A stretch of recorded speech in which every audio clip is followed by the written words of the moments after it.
This one is called Ve'ulai lo hayu hadvarim. It's translated as perhaps. Ve'ulai lo hayu hadvarim me'olam. Ve'ulai me'olam lo hishkamti im shachar lagan le'ovdo bezeat apai.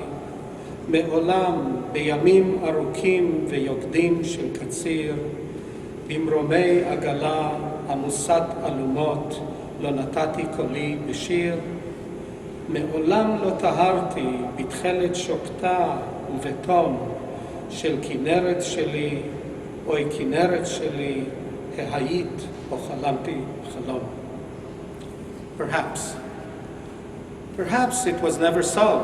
Perhaps I never woke early and went to the fields to labor in the sweat of my brow, nor in the long blazing days of harvest on top of the wagon laden with sheaves made my voice rise in song, nor bathed myself clean in the calm blue water of my Kinneret. Oh, my Kinneret, were you there or did I only dream? I'll play you a version of it that is sung and is very popular. Please.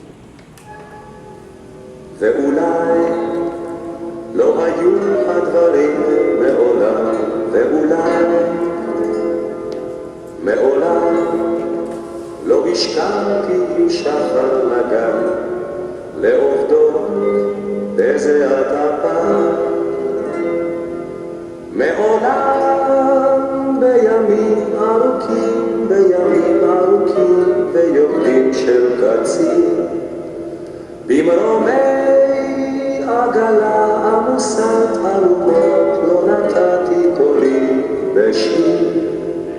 מעולם לא טהרתי בתכלת שוקתה ובתום של כנרת שלי, או כנרת שלי, ההיית או חלמתי חלום של כנרת שלי, או כנרת שלי, ההיית או חלמתי חלום.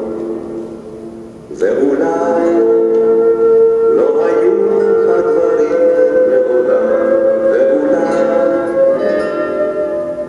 מעולם לא השכמתי עם שחר לגן לעובדו בזיעת אפיו. מעולם בימים ארוכים ויורדים של קציר, במרומי עגלה עמוסת אלומות לא נתתי קולי בשיר. מעולם לא טהרתי בתכלת שוקתה ובתום של כנרת שלי, או כנרת שלי, ההיית או חלמתי חלום של כנרת שלי, או כנרת שלי, ההיית או חלמתי חלום.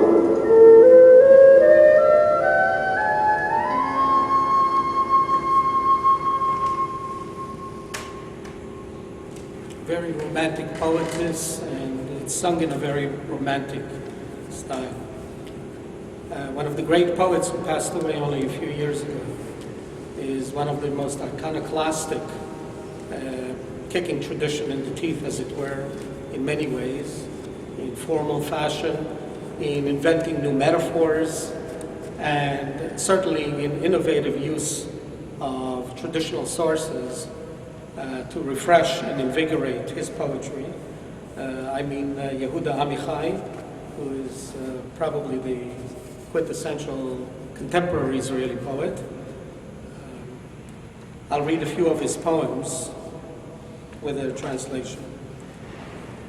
The first one is called Yad Elohim Ba'olam, God's hand in the world. Yad Elohim Ba'olam ki yad imi bim'i atarnegol hashachut be'erev Shabbat.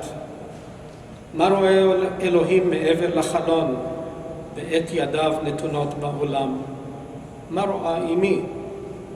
כאבי כבר סב, ילד שני דורות של כאבים הדומים לו. תקוותיי הקימו שיכונים לבנים, הרחק מן הדוחק שבי. נערתי שכחה את אהבתה על המדרכה, כמו אופניים כל הלילה בחוץ ובטל. ילדים רושמים את תולדות חיי ואת תולדות ירושלים בגיר ירח על הכביש. יד אלוהים בעולם. God's hand in the world. God's hand in the world, like my mother's in the guts of the slaughtered hen on Friday. What does God see beyond the window as he puts his hand into the world? What does my mother see? My pain is already an old man. It has borne 2 generations of pains that resemble it. My hopes put up white tenements, far from the stress in me. My girl forgot her love on the sidewalk, like a bicycle, all night out in the dew. Children sketch my private history and the history of Jerusalem with moon chalk on the road. God's hand in the world. Let me skip a little. It's too ambitious. Another poem by Yehuda Amichai, the true hero of the Akedah, the true hero of the offering up of Isaac on the altar. הגיבור האמיתי של העקדה. הגיבור האמיתי של העקדה היה העיל שלא ידע על הקנוניה בין האחרים. הוא כמו התנדב למות במקום יצחק. אני רוצה לשיר עליו שיר זיכרון, על הצמר המטולטל ועל עיניו האנושיות, על הקרניים שהיו שקטות כל כך בראשו החי, ואחר שנשחט עשו מהן שופרות לכל תרועת מלחמתם, או לכל תרועת שמחתם הגסה.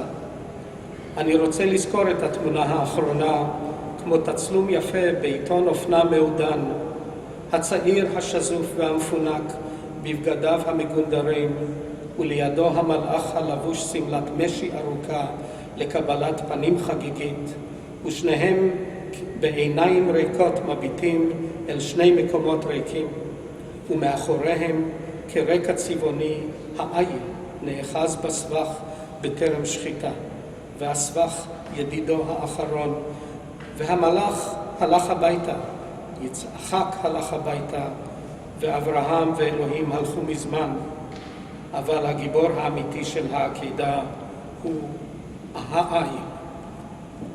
The true hero of the Akedah.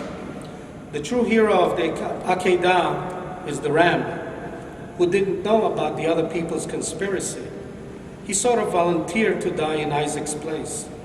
I want to sing a song in his memory about the curly fleece and the human eyes, about the horns that were so quiet on his living head.